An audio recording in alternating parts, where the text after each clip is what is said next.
You may recall from our discussions in frequency distributions that x bar, the mean, if you're given data in a frequency table, it was this. It was the sum of the f times x all over n.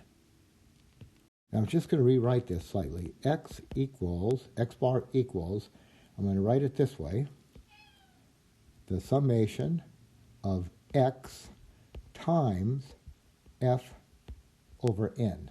And this part here, you know that is relative frequency.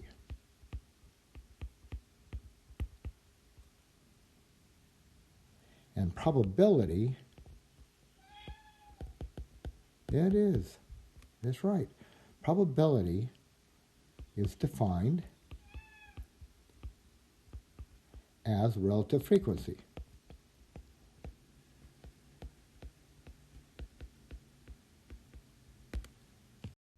That is, that the probability of some random variable being some value is f over n. So this f over n is p of x, and if we replace this f over n up here with p of x, we're going to have this formula here for x bar. So what we've got is that x bar is equal to the sum of the x's, that's this part right here, times f over n, but that's p of x. So this means that x bar, the mean of a probability distribution, is the sum of these products. So what are you going to do? You're going to take all the x values, all your values of the random variable, multiply them by the corresponding probabilities, and then add those up. And that will give us the mean, which is an expected value. That's the value that we expect to get. Now, some notation. We're already familiar with this. So we know that x bar, this represents the sample mean. All right, x bar is the sample mean. So if you take a sample from a population, you use an English letter. So x bar is the sample mean. S, all right, that is the sample standard deviation. And then, all right, so English letters come from samples, right? And then this Greek letter mu, all right, that is the population mean, right? So if you're dealing with every piece of data and you're talking about the mean, then you're going to use mu. And this is a lowercase sigma. Now the uppercase sigma we already know, right? That's the uppercase sigma. So this is the lowercase sigma. And this is the population standard deviation.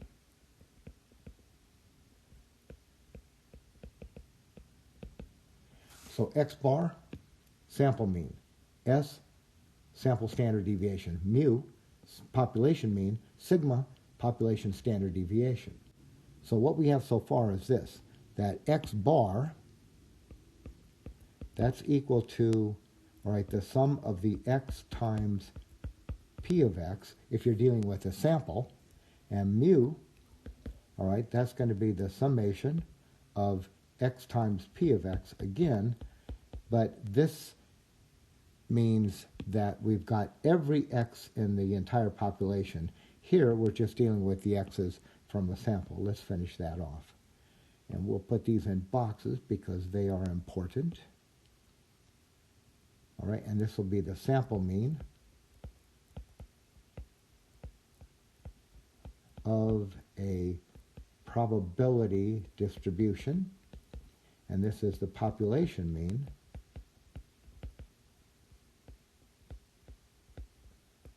of a probability distribution. Let's look at an example here. This is the problem that we worked with in the last section when we construct the histogram for probability distribution. So what we have here, right, are the income distributions for super shoppers. So we have this group right here. This is in thousands of dollars. So the income in thousands of dollars, annual income, 21% of super shoppers are in that group. 14% of super shoppers are in this income group, and so on. All right, so here's our midpoints. So let's construct a table. X, P of X. And now what we want to do is get the mean and the standard deviation. All right, so now, are we finding X bar or mu? As it turns out, we have see all these values right here? That's not just from a sample. That is all the values of this population, all right? So we are finding mu. So what we're doing is we are finding mu. So what we want to do is write our formula for mu, and mu is this. The mean is the sum of x times p of x. So let's compute this. What do we need? Look at the formula. What do you need? You need the x's. So I'm going to have a column for the x's. You need the p of x's. So we'll have a column for the p of x's. But what else do you need from the formula? You need that multiplication, right? You need that product. So let's create, down in our table, let's create a column for x times p of x. All right, now here's the x values. 10, 20, 30, 40, 50, and 60. Corresponding probabilities, 0.21, 0.14, 0.22, 0.15, 0.20, and 0.08. So now let's find these values here. Let's find all these values. So I'm going to make these multiplications. In fact, I'll show these. It's going to be 10 times 0.21, which is 2.1. Then it's 20 times 0.14. All right, that turns out to be 2.8. Then it's 30 times 0.22. Then we've got 30 times 0.22 turns out to be 6.6, right? I mean, you can get that one. What is it? It's 2 times 3, 2 times 3, all right? So we're going to get 40 times 0.15, now 4/15, so it's a 60. That's going to be a 6. 50 times 0.20, all right, that's a 10. And then we need 60 times 0.08, and that is 4.8, right? 6 times 8 is 48, and we've got a decimal there. Now, what is the formula up here? What does it say to do? It says to add up the x p of x's. Okay, it doesn't say to add up the x's, so I don't need to add this column. It does not say to add up the p of x's, so I don't need to add up that column, although we already know that that's 1, right, because it's a valid probability distribution. But the formula does say to add up the x times p of x's. So we need to add up this column right here. Now I'll do that on my calculator. And when I do that, I got 32.3. All right, so what we're saying is this. Mu is equal to 32.3. Okay, that's our value for the mean. Now, what does this mean? It's nice to get the value, but it's also nice to know what it means. What does this value mean? Well, mu we know is the mean of the distribution. Now, the mean, let's write it this way. That is the expected value. Now, here's what we did. We graphed this. We had p of x's here, and we had the x's here. So this is the expected, mu is the expected x value. All right, now what we're getting is this. We're getting the expected value to be 32.3. But what are these x's? All right, we're getting an expected value to be 32.3. What are the x's? Well, here's the x's. And what are these? These are the midpoints of these values are here. These are the income ranges. So we're saying that if we just randomly pick a super shopper, what do we expect that super shopper's income range to be, or income to be? We expect it to be probably in thousands of dollars, so it's going to be like $32.3 thousand. Now, while we're at this section, let's find the standard deviation of a probability distribution. Now, because we have the entire distribution, we have the entire population, S or sigma. Well, because we have the entire population, we're going to use sigma. So here is our formula for this. This is going to be, now we're not going to derive this one. Sigma is the square root, right? It's the standard deviation, so it's the square root. Now, here's how you get this. A little bit involved here. It's the sum of these things here. It's x minus mu squared times p of x. Now, I'm going to claim we don't need to be doing this. This is just way too much pencil work. So we're going to do it on our calculator. So if you've got a TI-84, I'll show you how to do it. In fact, here is a little picture of what to put in. In fact, we are going to be doing most of our computations using the calculator. So here's a picture of the TI-84. Now I've got this picture here and this set of instructions from the friendly people at Arizona State University. It's really a nice little set of instructions, pretty easy to follow after you know how to do it. So the important keys for us are marked here, and here's a set of instructions that tell us exactly what to do. So let's do this. So turn your calculator on.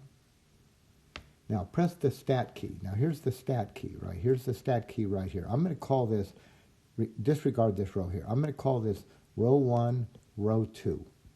Column 1, column 2, column 3. So where's the stat key? Row 2, column 3. All right, so press the stat key. Now what's going to come up when you press the stat key is you get some menu items that say edit, calc, and tests. So it looks like this: edit, calc, and tests. And you want to press, what it says here is you want to press number 1 for edit. So you can either press the enter key or the numerical key 1. All right, so press 1 for edit, or just enter. And then what you get is some lists. You get L1, L2, L3. Those are the ones you can see. There's really 6 of these. All right, so we're now at this point right here. So you want to clear any previous data. Here's how you do that. While you're on the first line, say you're down here in list 1. All right, now your cursor probably goes there. But if not, use the up and down arrow keys to get yourself right here. All right, so then press the up arrow key. That'll get your cursor up here, and press clear. Here is the clear key, right there. All right, so get your cursor in this column. On the first, let's just keep pressing up arrow until you get to here, and then press clear. All right, that clears all the data out of here. Now press the right arrow key, brings you over to the second list, and bring yourself up here, right? Up arrow keys until you get up here. That's highlighted. Press clear again. All right, so you press clear again. All of this data is now cleared, so you should have a blank list 1 and a blank list 2. Now go back to L1. All right, so press the left arrow key, go back to L1. So your cursor's sitting right here. And now we're at this point right here. So enter the data. So input the first number on line 1 and press enter. All right, so for our problems, we're going to put in, right, for our example, you're going to put in a 10. Press enter. Now the enter key, you know, is right down here, bottom right. Then you're going to press 20, and you keep doing that until you get to 60. All right, so put in all those numbers. And now be sure, when you get to the 60, be sure to press enter. It's easy to forget that. So press 60, enter. Then right arrow, use your right arrow key, and that'll bring you up here. Now put in those corresponding probabilities. So our probabilities were 0.21, see if I can get it to draw, 0.21, 0.14, and then 0.08. So you get all of those in, right? Now be sure, like in the last case, be sure when you get to that 0.08, be sure to press the enter key, right? So you've got all your data in. Now you're ready to, right down here, calculate the mean and the standard deviation. So what you want to do is go back and press that stat key again, right? So you've got your data in, press the stat key, right? When you press stat key, this comes up, edit, calc, tests. So you press the stat key, this comes up. Now right arrow over to calculate, right? So this is calc. So what we're saying, you press stat, right arrow, it's hard to see, over to calc. And then the first one that comes up is number one variable statistics. So you'll see it on your screen up here. It will say number 1, number 2, number 3, and so on. Number 1 is one variable stats. All right, so that's where you are now, one variable stats. Now you have to tell it what lists to perform your statistics on. So what you're going to do is press, all right, you got one variable stats, and then press second and number 1, that's L1. All right, so second, L1, and then you need a comma right above the 7 key, and then you press second again and 2. All right, so let's just run through it again. You press stat, right arrow over to calculate. Then you want number 1, so you can either press enter or just the numerical key 1, and you get one variable stats. All right, now one variable stats. Good, so now press second and L1 right above the 1. Press a comma right above the 7. Press second again. Select L2 right on the 2. Right, so we now just completed this step. And now press enter. Okay, so press enter. And you can read off the mean. Now the mean is given by this. X bar is the mean, but what we're dealing with is a population. So we're really, even though it says X bar, we're really getting mu. And even though it says S sub X, this part right here, means the standard deviation of all your X values. But for us, it's really going to be sigma. So when I did all that, I got this. Now, even though the calculator says X bar, right, the calculator is saying this. Oh, let's get rid of that. Calculator is saying this, X bar, and it says that that is equal to 32.3 is that's what we got when we did it by pencil. But we don't want that X bar. We know better.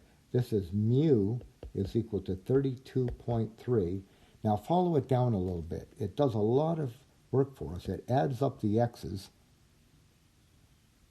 and that turns out to be 32.3, okay. It adds up the X bars, or adds up the X squareds, and that takes S sub X. Now, really, we don't want that one. We want this one. And that is 16.1155 ... Now, look at this. We need to round that off, right? So it actually gives us sigma. So sigma is, now what is it? Look at your data. The data is given, here's our data in L1, right? The midpoints. It's given accurate to the ones place. So let's round off to one place more than the original. We'll round off to the first decimal place. So I'm going to round this number to the first decimal place. Now I look to the right, it's below 5. So I'm going to round this, I'll just truncate it, chop it off. 16.1.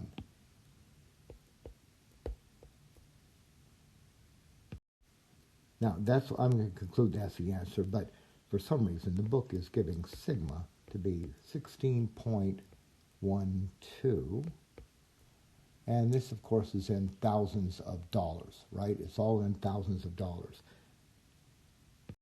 Okay, that was a lot to take in all at once. Let's do another example and see if we can get kind of used to the calculator. The more we use it, of course, the faster we're going to get at it.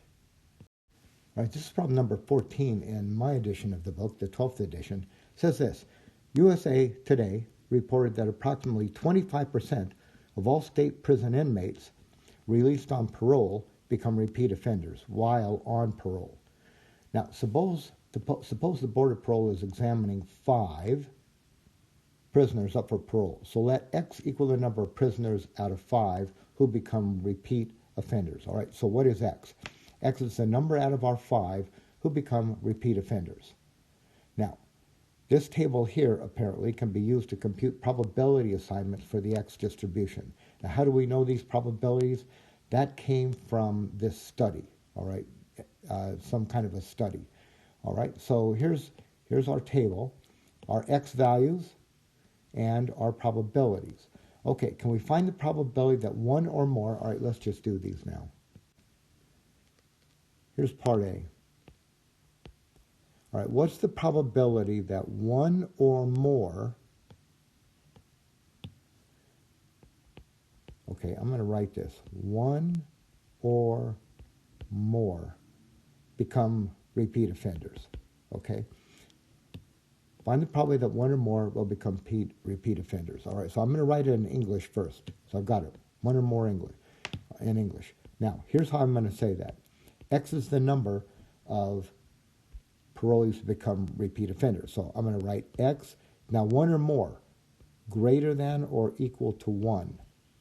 All right, so this becomes the probability. Now, do it in individuals. X equals 1 or 2 or 3 or 4 or 5. All right, so I'm going to do all these problems this way. Probability problems, if you write them out from the very beginning in English and then translate it, it gives you a feel for how to do them. So here's what I did. I wrote it in English, then I translated one or more, greater than or equal to 1, and then I put it in terms of individuals. How do I get one or more? One, or, now or, right, those ors are going to be pluses. So now I can even say this is going to be this. Now I'm writing a lot here. X equals 1 plus the probability that X equals 2 plus the probability that X equals 3 plus the probability X equals 4 plus the probability that X equals 5. Now I got these probabilities, right? Here's the probability that X is 1, all right? So I'm going to add up those numbers. So I'm going to get 0.237 plus, no, that's 0, right? That's 0. I don't want that one. Let's erase it. All right, I want one or more, so I need to look at the right column. There's a 1. So I'm going to start here at 0.396.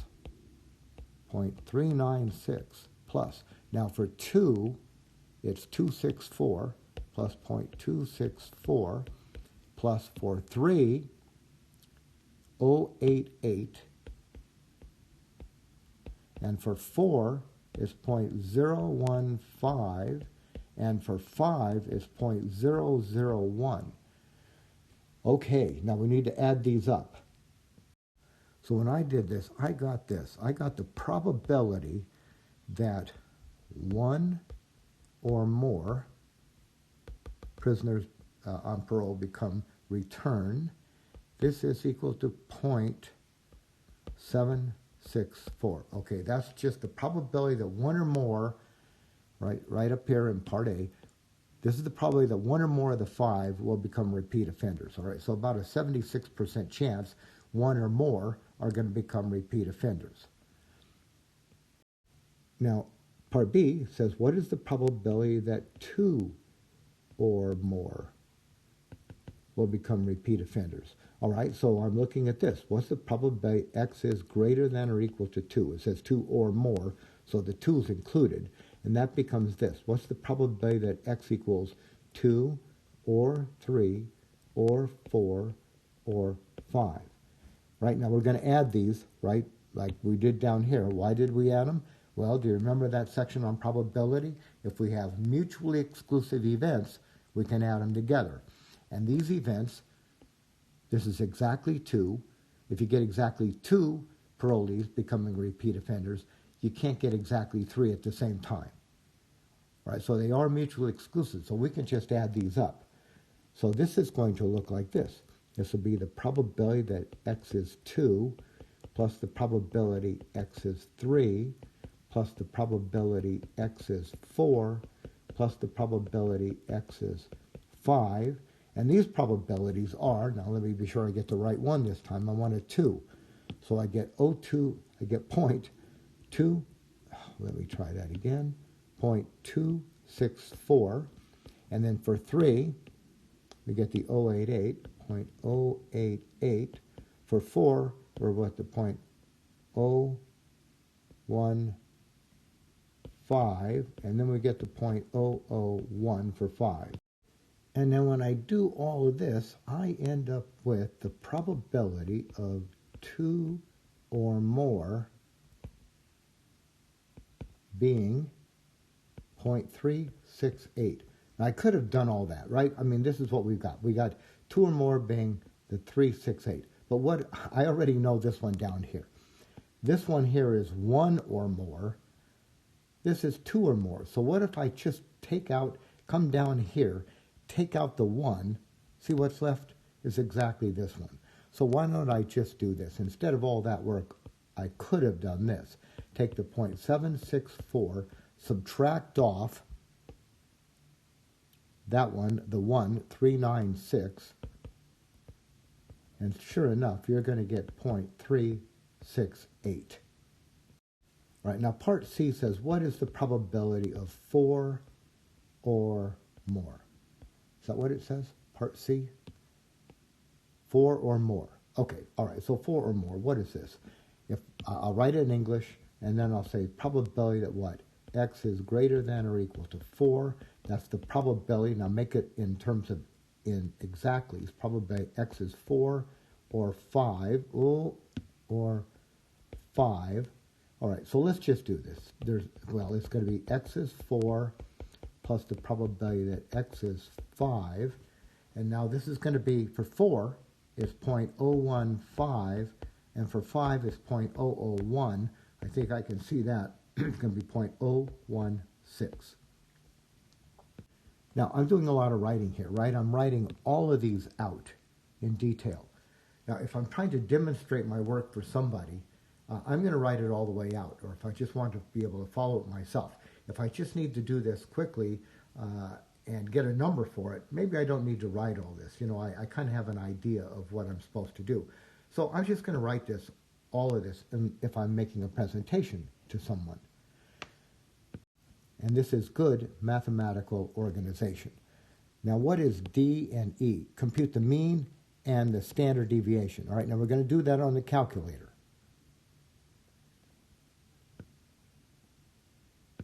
So here's our instructions again. So what you're going to do is we're going to press stat. So go ahead and press stat and then number 1 for edit. Either 1 or press enter. All right, so stat, edit. Now, you need to clear out all the previous data. So we just did this for the last problem. So I'm going to use my left arrow key. Right, use your left arrow key. Use that left arrow key and make sure you're over there in list 1. Right, so I'm over here in list 1, and then I've got list 2. So make sure you're in list 1, and then press the up arrow key, right, like it says right here, while on the first line of L1, press the up arrow key. That's hard to see, but it's actually looks like this one, right? It's your up arrow key, and this one is this one, left arrow key. All right, and that.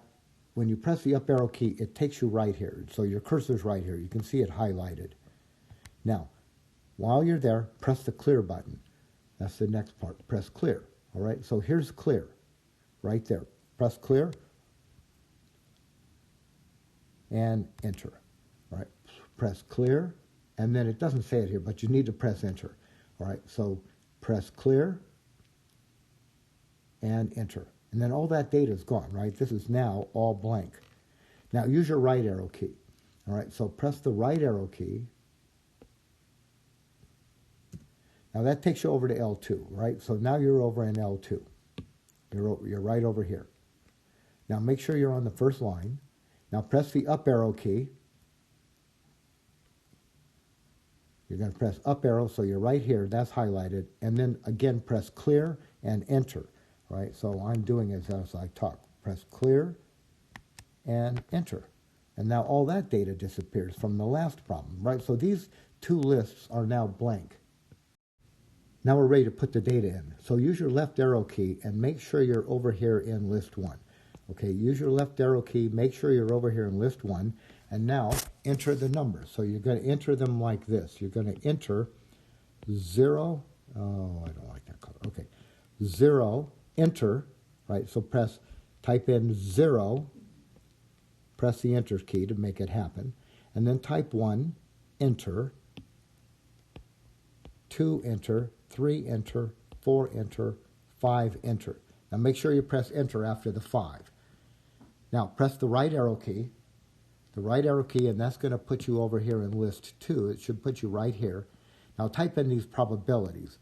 Now the probabilities, I'll list them here because we don't have them right in front of us here.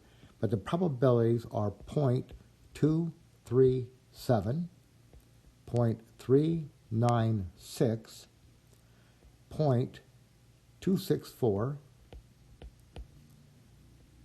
right, so 0.237, enter, 0.396, enter, 0.264, enter, 0.088, enter, 0.015, enter, 0.001, enter. Make sure you get that enter after that last 001. All right, now we're ready to go. So now what you're going to do is you're going to go back to the stat key. All right, so go back up. You got your data in. So go back to the stat key. Press that stat key. All right, so you press the stat key. I'll do it here. Stat. And then right arrow over to calc. Right, so I'm right on this line down here. So press stat. Right arrow. You can't see that, but it's a right arrow. It's one of these. Over to calc, because you want to calculate.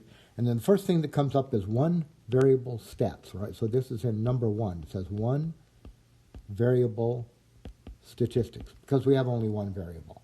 All right, so you press enter or the number 1, and then here's what mine comes up with. Yours may be a little different. I've got an old calculator. So mine says list, and then I'll put in L1. And then it says frequency, I'll put in L2. Now, here is the L1 and L2, right? So you want L1, so you have to press, how do you get L1? All right, so one variable stats, I'm right here. All right, so you put in L1. So you have to press second, and then you see the L1's above the 1. So you press second, the numerical key 1. That'll give you L1. Then enter. That'll get you down to frequency, or the next one. You want L2, so second, L2, right above the 2. So second, L2. That'll put in L2 here. Right, and now you're ready to calculate. So now you want to calculate. All right, so it's just enter, enter, and calculate. So press the calculate key. A bunch of stuff comes up, and here's what I'm reading. Now remember, it reads X bar. Now I'm getting X bar to be 1.2517 ... But I really know that that's equal to mu. I'll write it up here. Just the calculator doesn't put a mu. So the data is given to the ones place. So I'm going to round off to 1 decimal place, and I'm going to write this as 1.2. Now it's a 5. Remember what to do with 5s? You round to an even digit in statistics. That's a 2. That's already even. So I'm going to leave it at that. 1.2. Normal rounding, you always round up at a 5. But in statistics, you round to an even number. Now, what is sigma? Just go down, look for sigma sub x, right? It really says sigma sub x. And I'm getting this for it. I'm getting 0.969, 0.969, ... But I'm going to round up to, well, normally I'd round that up to 1, right? But sometimes the book, for some reason, rounds to 2 decimal places. So I'm going to say that that's, if I do it according to the book, I'd write that as 0.97. Or I think you could get away with this. It's equal to 1. So what does it mean? All right, the mean is the expected value, right? The mean is the expected value, meaning this. If we looked at 5 parolees, how many would we expect to be returned? We would expect 1.2 to return. And now what is that 0.97? The 0.97, that's the standard deviation. And the standard deviation is, you can think of it as the average amount of deviation. So it's like, okay, how many do we expect to return? 1.2 plus or minus 1. Now actually, let's talk about this 1.2. How can you get 1.2 people returning? Well, you can't, all right? So the expected value, the mean, does not have to be a data value. Here's what could happen. Suppose that, say, all over the country, say there was like 100 people doing this, or 1,000 people doing this, right? 5 people come up for parole in 1,000 different places over the country. And then they get parole, all right? So sometimes, none of them would return. In some cases, 1 would return. In some cases, 2 would return. In some cases, 5 would return. But on the average, how many would you expect out of all of these different places giving parole to return? 1.2.